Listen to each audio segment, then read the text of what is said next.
ہمارے اگلے امیدوار ہیں Zainab Abbad, class 3 science foundation school Gujranwala. Zainab Abbad. بسم اللہ الرحمن الرحیم۔ جناب صدر، اسرائیل اور فلسطین تنازع کو 100 سال ہو گئے۔ 100 سال قبل جو تاریخ برطانوی استعمار نے لکھی، مسلمانوں کو ان کے حق سے محروم کر دیا گیا، ہزاروں عرب کو موت کے گھاٹ اتار دیا گیا، 50,000 شامی جیل میں ڈال دیے گئے، 3 لاکھ شہید ہوئے، ظلم و بربریت کی ایسی داستان رقم کی جس کی مثال ترکی کے 400 سالہ دور حکومت میں نہیں ملتی۔ ان مظالم پر اقبال نے کہا تھا، جلتا ہے مگر شام و فلسطین پہ میرا دل، تدبیر سے کھلتا نہیں یہ عقدۂ دشوار۔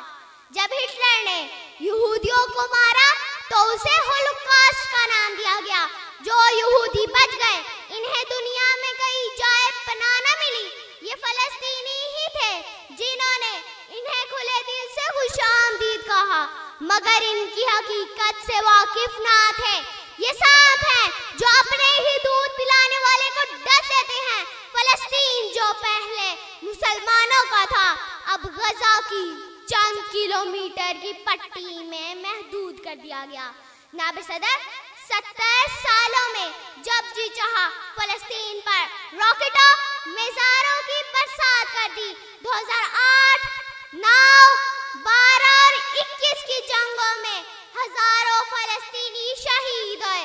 100 سال سے جاری مظالم کے جواب میں 7 اکتوبر 2023 کو اسرائیل پر آپریشن طوفان الاقصی کی شکل میں ایسا حملہ کیا جس میں پہلی مرتبہ 1400 اسرائیلی مارے گئے۔ آج مٹھی بھر مجاہدین لاکھوں کی فوج پر بھاری ہے، جدت سے کوئی مقتل میں گیا وہ شان سلامت رہتی ہے۔ یہ جان تو آنی جانی ہے، اس جان کی کوئی بات نہیں۔